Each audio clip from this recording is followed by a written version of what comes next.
Good morning. Good morning. Good morning. आज करवा चौथ है, सभी को हैप्पी करवा चौथ मेरी और माही की तरफ से। सुबह के 4:30 हो रहे हैं। माही अपनी सरगी खा रही है। ये माही की सरगी है।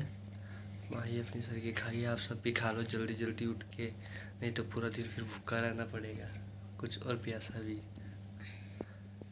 अभी हैप्पी करवा चौथ और देखिए आगे कैसे माही का करवा चौथ रहेगा, देखते हैं आगे। मेरा सूज गया है क्या? ऐसा लग रहा है मुंह सूज गया। नहीं वैसे लग रहा है नींद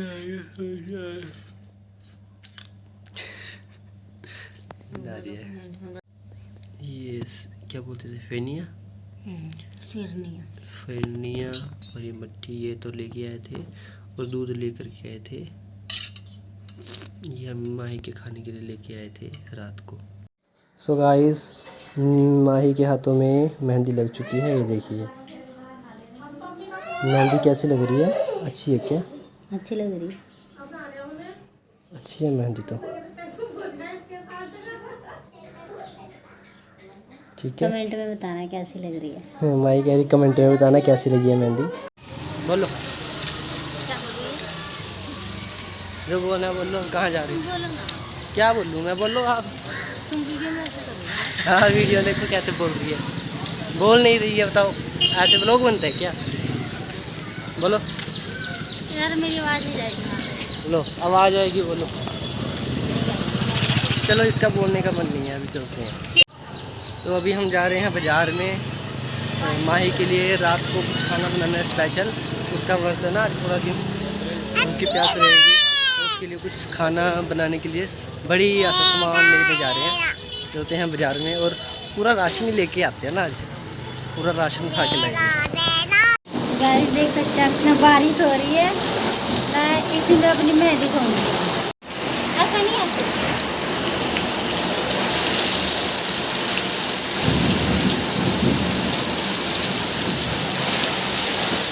कपड़े धोए हैं।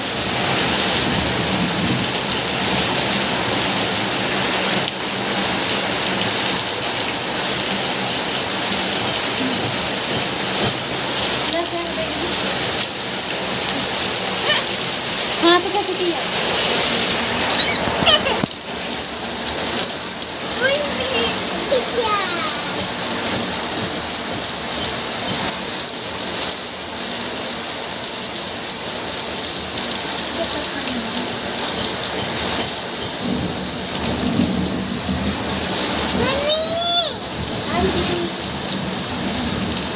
मम्मी क्यों मत जाना?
करवा चौथ की पावन कहानी लेकर आए हैं। एक समय की बात है, एक साहूकार के 7 बेटे और एक बेटी थी। कार्तिक मास की कृष्ण पक्ष की चतुर्थी तिथि को साहूकार की सभी बहुओं, बेटी और पत्नी ने करवा चौथ का व्रत रखा। जब साहूकार के बेटे भोजन करने बैठे तो अपनी बहन से खाना खाने को कहने लगे। तब वह बोली, भाई अभी चांद नहीं निकला, मैं चांद की प्रतीक्षा करूंगी। चांद को अर्घ्य देकर ही भोजन कर सकती हूँ। साहूकार के बेटे अपनी बहन से बहुत प्रेम करते थे। वो बहन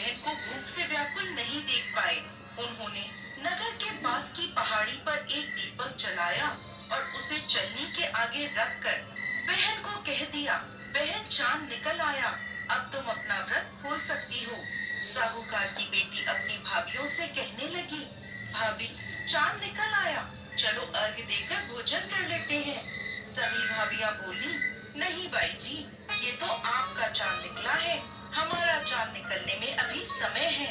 भूख से व्याकुल वो चांद को अर्घ देकर भोजन करने बैठ गई। जैसे ही पहला निवाला खाने लगी तो उसे छींक आ गई। दूसरा निवाला खाने लगी तो उसमें बाल आ गया, और जैसे ही तीसरा निवाला तोड़ा तभी ससुराल से बुलावा आ गया। पति बीमार है, जैसे भी हालत में है तुरंत ससुराल पहुँचे। उसकी माँ उसे विदा करने के लिए बक्से में से कपड़े निकालने लगी। बार बार बक्से में से काले और सफेद कपड़े निकलने लगे। तब माँ घबरा गई और बेटी से बोली, बेटा रास्ते में जो भी छोटा बड़ा मिले उसके पैर छूते जाना, और जो कोई भी बूढ़ सुहागन होने का आशीर्वाद दे तो वही अपने पल्ले में गांठ बांध लेना। वो ठीक है माँ, ऐसा कहकर वो अपने ससुराल की ओर चल दी। चलते चलते रास्ते में उसे जो कोई भी मिलता वो उन सब के पैर छूती गई। सभी ने उसे खुश रहो, सुखी रहो, पीहर का सुख देखो, इस तरह आशीर्वाद दिया। ऐसे ही वो चलते चलते अपने ससुराल पहुँच गई। ससुराल के आंगन में छोटी ननद खेल रही थी। जब उसके पैर छुए तो उसने आशीर्वाद दिया, सदा सौभाग्यवती रहो, पुत्रवती हो। ये सुनते ही उसने अपने पल्ले पर गांठ बांध ली और अंदर गई। अंदर जाते ही देखा कि घर के आंगन पे उसके पति का शव रखा है और उसे ले जाने की तैयारी हो रही है। वो बहुत रोई। जैसे ही उसके पति को ले जाने लगे वो रोती हुई बोली, मैं इन्हें कहीं नहीं ले जाने दूंगी। जब कोई नहीं माना तो साथ जाने की जिद करने लगी। उसकी जिद की आग मार कर सबने कहा, ले चलो इसे साथ में। वो साथ साथ शमशान भी चली गई। अंतिम संस्कार का समय हुआ तो वो बोली, मैं इन्हें नहीं जलाने दूंगी। ये देखकर सब कहने लगे, पहले तो अपने पति को खा गई, अब उसकी मिट्टी भी खराब कर रही है। लेकिन वो नहीं मानी, अपने पति को लेकर बैठ गई और रोने लगी। ये देखकर सभी बड़ों ने निर्णय लिया कि इसे यहीं एक झोपड़ी डलवा दो। वो उस झोपड़ी में अपने पति को लेकर रहने लगी। पति की साफ सफाई करती, उसके पास बैठी रहती। दिन में 2 बार उसकी छोटी ननद खाना देने आती थी। वो हर चौथ का व्रत करती, चांद को अर्घ देती और चौथ माता की कहानी सुनती। जब चौथ माता प्रकट होती और कहती, करवो ले भाइयों की प्यारी करवो ले, घड़ी बुखारी करवो ले, तब वो उन चौथ माता से अपने पति के प्राण मांगती। लेकिन वो उसे कहती, हमसे बड़ी चौथ माता आएगी तब उनसे अपने पति के प्राण मांगना। एक एक करके सभी चौथे आई। सभी यह कहकर चली गई। अब अश्विन की चौथ माता बोली, तुझसे कार्तिक की बड़ी चौथ माता नाराज है, वही तेरा सुहाग तुझे लौटाएंगी, तो उनके पैर मत छोड़ना और सुहाग का 16 श्रृंगार का सामान तैयार कर लेना। जब कार्तिक की बड़ी चौथ करवा चौथ आई तो उसने अपनी छोटी ननद से 16 श्रृंगार का सामान मंगवाया। जब सास को यह पता चला तो वो बोली, पागल हो गई है ये, जो मांगती है दे आओ। साहूकार की बेटी ने करवा चौथ का व्रत रखा, चांद को अर्घ दिया और जोत जलाई। जब चौथ माता प्रकट हुई तो बोली, करवो ले भाइयों की प्यारी करवो ले, दिन में चांद उगाने वाली करवो ले, घड़ी बुखारी करवो ले। उसने उनके पैर पकड़ लिए और बोली, माता मुझे मेरा सुहाग वापस करो। तब चौथ माता बोली, तू तो बड़ी भूखी है, 7 भाइयों की प्यारी बहन है, सुहाग का तेरे लिए क्या काम। तब वो बोली, नहीं माता, मैं आपके पैर तब तक नहीं छोड़ूंगी जब तक आप मेरा सुहाग वापस नहीं करती। अब चौथ माता ने एक एक करके उससे सुहाग का सामान मांगा। उसने सुहाग का सारा सामान चौथ माता को दे दिया। तब चौथ माता ने अपनी आँख से काजल निकाला, नाखूनों से मेहंदी निकाली, मांग से सिंदूर निकाला और उसे करवे में घोलकर छोटी उंगली का छींटा दिया, जिससे उसका पति जीवित हो गया। चौथ माता जाते जाते उसकी झोपड़ी पर लात मार गई, जिससे उसकी झोपड़ी महल बन गई। उसका पति जीवित हो गया। जब छोटी ननद खाना लेकर आई तो देखा भाभी की झोपड़ी की जगह महल खड़ा है। वो दौड़ी दौड़ी छोटी ननद के पास गई और बोली, बाई साहब, आपका भाई वापस आ गया। जाओ सासू जी को कहो गाजे बाजे से हमें लेने आए। छोटी ननद दौड़ी दौड़ी माँ के पास गई और बोली, मामा, भाई जिंदा हो गया। माँ बोली, भाभी के साथ तेरा भी दिमाग खराब हो गया है।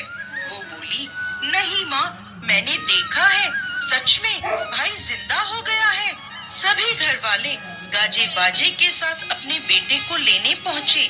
बेटे को जिंदा देखकर सास बहू के पैर छूने लगी और बहू सास के पैर छूने लगी। बहू बोली, माताजी, देखो आपका बेटा वापस आ गया। सास बोली, मैंने तो इस बेटे को साल भर पहले ही भेज दिया था। ये तो तेरे भाग्य से वापस आया है। हे चौथ माता, जैसा दुख पहले साहूकार की बेटी को दिया वैसा किसी को भी मत देना, और जैसे बाद में उसको सुहाग का वरदान दिया वैसे ही इस कहानी को कहते, सुनते और हुंकार भरते सब पर कृपा करना। जय चौथ माता। माही आज सुबह से भूखी प्यासी है और चांद तो निकल गया है, पर अभी नव्या माही गई है कि कोई उन्हें हमारी वीडियो बनाए व्रत खोलते हुए कि, तो किसी को बुलाने गई है। अभी देखते हैं कौन आएगा। ये जो थाली मेरे को दे के गई है तो ये नव्या, तो पूछ रही मम्मा कहाँ है। मम्मी कहाँ है मम्मी कहाँ है। तो माही अब बुला के लाएगी किसी को। तो चांद निकल गया, दिखाओ।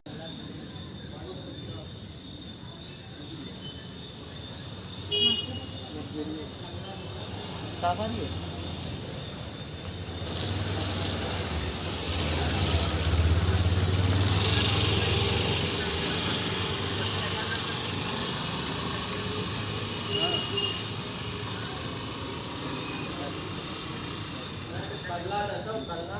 नव्या इधर आ जा।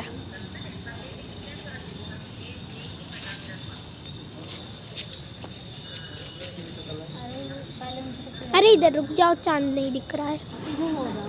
अरे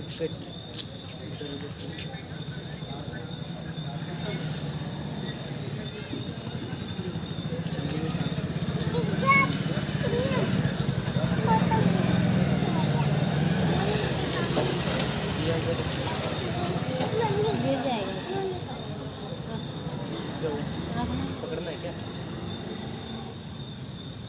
दिया ना दूसरा वाला लेने, छोटा है क्या? गिर ना जाएगा।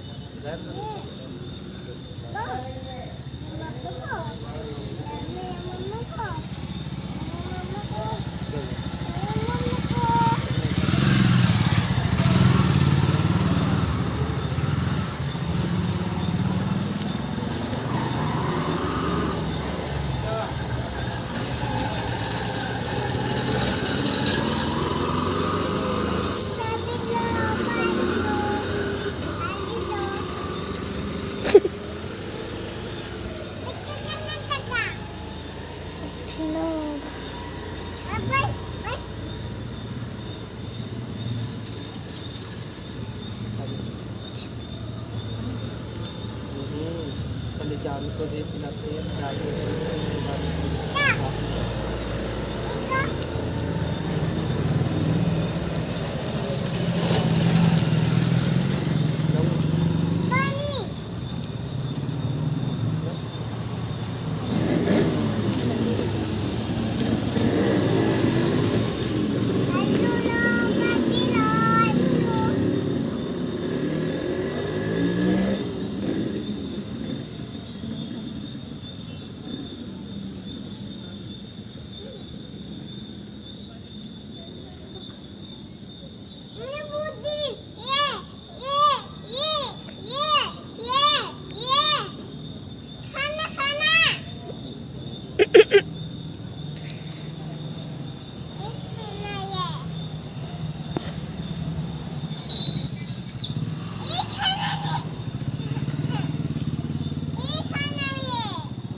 मैंने व्रत खोल लिया है और बहुत ज़्यादा थकावट हो रही है व्रत की वजह से। तो अभी मैंने पानी भी नहीं पिया, थोड़ा सा पिया था बस। अभी खाना ऑर्डर किया था आज इन्होंने बाहर से, तो वो भी आ गया है। मैं आपको दिखाती हूँ। ये हलवा है, ये मैंने खुद प्रसाद के लिए घर पे बनाया है। और ये पराठा, नान की रोटी, रायता, सैलेड, और ये 2 तरह की, एक में दाल और एक में सब्जी है। ले इसको ना, इससे खा, ठीक है। देख लो, खाना व्रत खाना सबसे ज़्यादा पहले मेरे को खाना चाहिए, और ये खा रहे हैं। जबकि इन्होंने एक बार खिचड़ी खा चुके हैं। कितना नहीं है। हेलो, तो आप हमें बताना है कि मैं कैसी लग रही हूँ। और